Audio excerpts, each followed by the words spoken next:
A ver, en este caso vamos a resolver el siguiente ejercicio de la parte de termodinámica.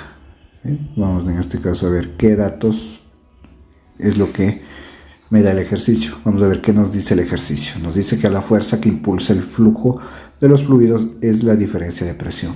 ¿Sí? Entonces, en este caso nosotros vamos a tener una entrada, podemos colocar en este caso punto A y punto B, y en este caso vamos a tener una bomba, ¿no? Entonces, ¿qué es lo que nos dice el ejercicio? Que en este caso la bomba va a trabajar con una diferencia de presiones, ¿sí? ¿Para qué? Para que se genere con esa diferencia de presiones un cambio en la presión en el punto B, tanto para que el fluido pueda llegar a una determinada altura. Eso es lo que genera en este caso la parte de la bomba. Lo que ingresa a la bomba es una potencia eléctrica, lo transforma en una diferencia de presiones para transportar en este caso el fluido a una determinada altura, ¿no? Entonces, ¿qué es lo que nos dice también? Es una bomba que trabaja elevando la presión del fluido, convirtiendo el trabajo mecánico de su eje de energía de flujo, ¿no? Es lo mismo. ¿Qué más nos dice? Que se determina que una bomba de gasolina consume, tendríamos una potencia, ¿sí?, de entrada de, ¿cuánto nos dice? De 3.8 kilovatios de potencia eléctrica, no, una potencia de entrada de la bomba. ¿Qué más nos dice? Cuando está trabajando, si la diferencia de presiones entre la descarga y la succión de la bomba es de, ¿sí?, tendríamos una diferencia de presiones de 7 kilopascales. En este caso, ¿qué más nos dice el ejercicio? Y los cambios de velocidad y altura son despreciables, ¿sí? Cambios de velocidad, en este caso son 0, y cambios de altura también nos dice que son 0. Ya más adelante vamos a ver qué es lo que significa que en este caso nos digan que la diferencia de velocidad y alturas es igual a 0, o despreciables, como nos dice el ejercicio. ¿Qué más nos dice? Determina el flujo volumétrico máximo posible de la gasolina, ¿sí? Entonces necesitamos determinar un flujo máximo del fluido, en este caso que es de la gasolina. Listo. Entonces, esos son los datos y es lo que me piden determinar en este caso. Bien, vamos nosotros en este caso a emplear la ecuación de la primera ley de la termodinámica, ¿sí? Vamos a identificar esa ley. ¿Qué nos dice? Que tendríamos en este caso, tendríamos una potencia de entrada más una tasa de transferencia neta de energía a la salida, sí, pues se potencia la salida, ¿no?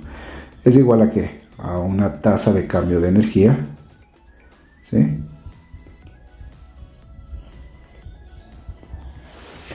Son un diferencial de tiempo, ¿no? Obviamente, ¿no? ¿Sí? Entonces, vamos a ver, vamos a colocar qué es lo que significa cada uno de estos, ¿no? En este caso es una tasa de transferencia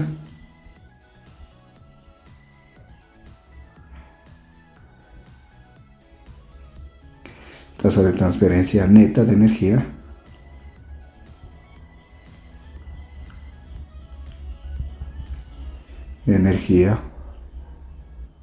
por calor, ¿sí? Trabajo y masa. Vamos a determinar cada uno de esos valores. En este caso, al otro lado del igual, que nos dice que es una tasa de cambio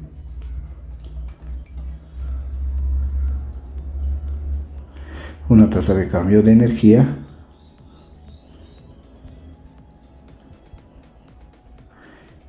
interna, cinética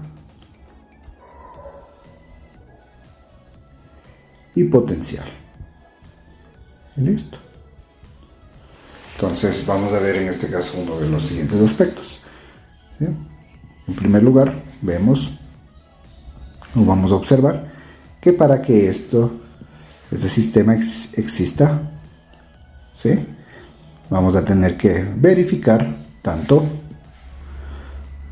la parte de la energía interna como la cinética y la potencial, ¿sí? Vamos a ver en este caso, cambio de la energía en la energía interna es igual a 0, ya que en este caso no hay una variación de la energía interna por no existe ninguna temperatura, ¿sí? Tanto a la entrada como a la salida. Entonces no tenemos una variación de temperatura. Entonces por ende no hay una variación de energía interna. Nosotros sabemos que si nosotros tenemos una variación de energía interna, en este caso, qué sé yo, podríamos tener una temperatura a la entrada, puede ser 20 grados centígrados, y la temperatura a la salida sería en este caso, qué sé yo, 30 grados centígrados. Entonces ahí sí nosotros vamos a tener en este caso ya no una variación interna, ya no va a ser igual a cero, no, va a cambiar, porque en este caso la energía interna, ¿sí?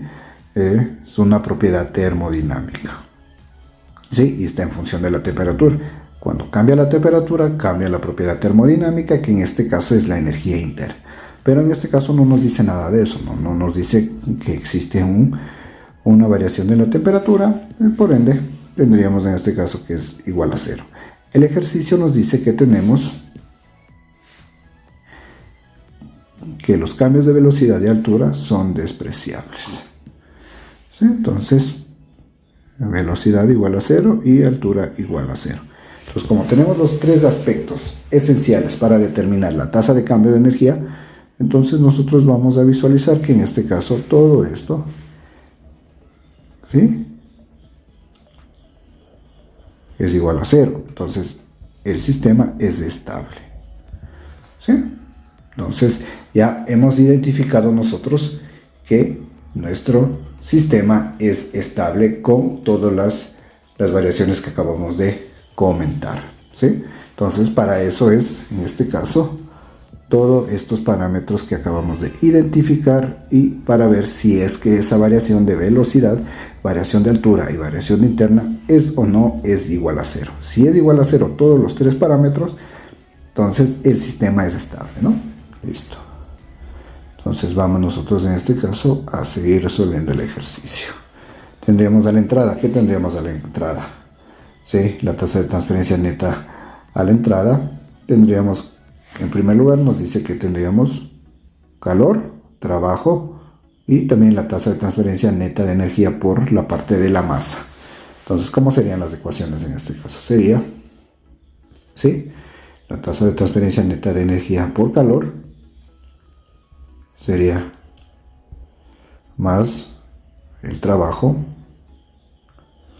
y más la masa, ¿no? En este caso, como tenemos una diferencia de presiones, en este caso sería flujo másico, ¿sí?, flujo másico por la presión 1, que en este caso es de la entrada, y por el volumen específico, ¿sí? Porque en este caso tengo diferencia de presiones. Si no tuviese diferencia de presiones y en este caso tuviese diferencia de velocidades, entonces en este caso va a cambiar, ¿no? Sería flujo másico por la velocidad al cuadrado sobre 2. Esa sería la ecuación para la tasa de transferencia neta de energía por masa. Pero cuando yo tengo en este caso, ¿qué? La velocidad. Pero en este caso no tenemos velocidades, tenemos diferencia de presiones. Entonces vamos nosotros a trabajar con esa ecuación. ¿Listo? Entonces sería de esta manera, ¿no? ¿Sí? Sino que aquí tenemos un inconveniente, no es más, es menos, ¿no? Entonces menos la tasa de transferencia neta a la salida, más la transferencia neta de energía por trabajo a la salida, y más el flujo másico, ¿sí?, por la presión 2 por el volumen específico, ¿sí?, del fluido, igual a cero, ¿no? Porque el sistema, ojo, el sistema es estable. Entonces si el sistema es estable, entonces nosotros vamos a trabajar de esa manera. Listo. Entonces en este caso lo trabajamos de esa manera. Listo. Entonces vamos a despejar en este caso. Bueno, vamos a ver cuáles son los parámetros que en este caso son cero, ¿sí? Vamos nosotros en este caso a visualizar que no tenemos flujo de calor. En el sistema no existe flujo de calor tanto a la entrada como a la salida, ¿sí? No existe en este caso potencia a la salida. No tenemos ninguna potencia a la salida respecto al ejercicio. Entonces, de igual manera, también en este caso vamos a identificar como 0, ¿no? Entonces sería 0, 0 y 0. ¿Qué más podríamos nosotros identificar como 0? No, nada más, ¿no? Entonces, ¿cómo quedaría? En este caso quedaría la potencia a la entrada, ¿sí? Sería igual a ¿qué? Sería igual flujo másico, la presión 2 por el volumen específico, menos el flujo másico, presión en el punto 1 por el volumen específico. Listo. Entonces igual, en este caso vamos a sacar factor común. Flujo másico sería en este caso P sub 2 menos P sub 1 por el volumen específico. Listo. Pero en este caso nosotros sabemos que en este caso es una diferencia de presiones, ¿no? ¿Sí? Tendríamos una diferencia de presiones en este caso. Listo, entonces vamos nosotros a trabajar. ¿Cómo quedaría en este caso? Entonces sería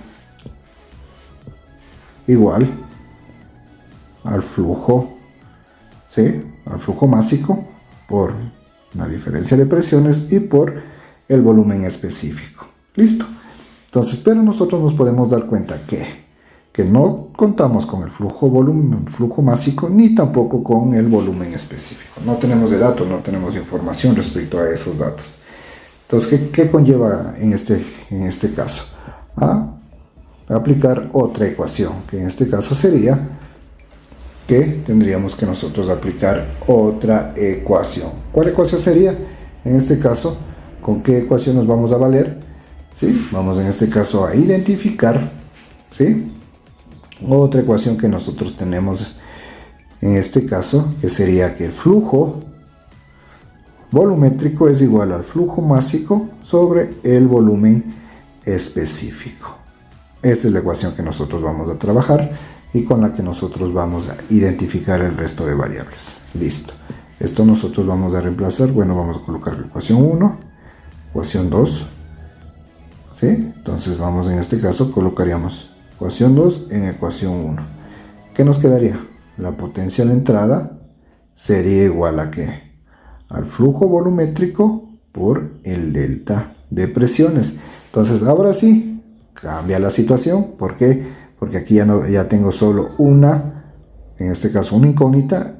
La diferencia de presiones yo ya tengo, y la potencia de entrada también cuento yo con esa información, ese dato. Listo. Entonces nosotros ¿qué vamos a tener en este caso? Que ¿sí? El flujo volumétrico sería igual a la potencia de entrada, ¿sí? Dividido para el delta de presiones. Listo. Entonces nosotros lo trabajaríamos en este caso con esa información, ¿sí? Lo vamos a trabajar nosotros con esa información. Listo. Entonces, ¿qué sería en este caso? ¿Sí? ¿Cómo nos quedaría? ¿Sí? ¿Cómo nos quedaría en este caso el ejercicio? Nos quedaría de la siguiente manera, ¿sí? Entonces vamos nosotros a reemplazar los valores. ¿Qué quedaría en este caso? La potencia en la entrada, yo ya tengo ese dato que nos dice que es de 3.8 kilovatios, dividido para el delta de presiones, que en este caso nos dice que es 7 kilopascales. Listo. Entonces yo ya tendría esa información y vamos nosotros a simplificar la resolución. ¿Qué sería? 3.8 kilovatios. Esto es igual a kilojoules sobre segundos, ¿sí? ¿Qué más nosotros podríamos seguir despejando? Flujo volumétrico sería igual a 3.8 kilojoules sobre segundos sobre 7 kilopascales, ¿sí? Dividido para ¿qué? Vamos a ver que en este caso es dividido, o vamos a hacer una multiplicación para simplificar las unidades, ¿sí? En este caso sería 1 kilojoules sería igual a ¿qué? A 1 kilopascal por metro cúbico. Entonces ahora sí vamos a poder simplificar unidades, kilojoules, kilopascales, y en este caso me daría un valor de 0,543 metros cúbicos sobre segundos. Y en este caso tendríamos, ¿sí?, que el flujo volumétrico sería 0,543 metros cúbicos sobre segundos. Y esta sería la respuesta en este caso. Listo, entonces ahí se termina la resolución, en este caso del ejercicio.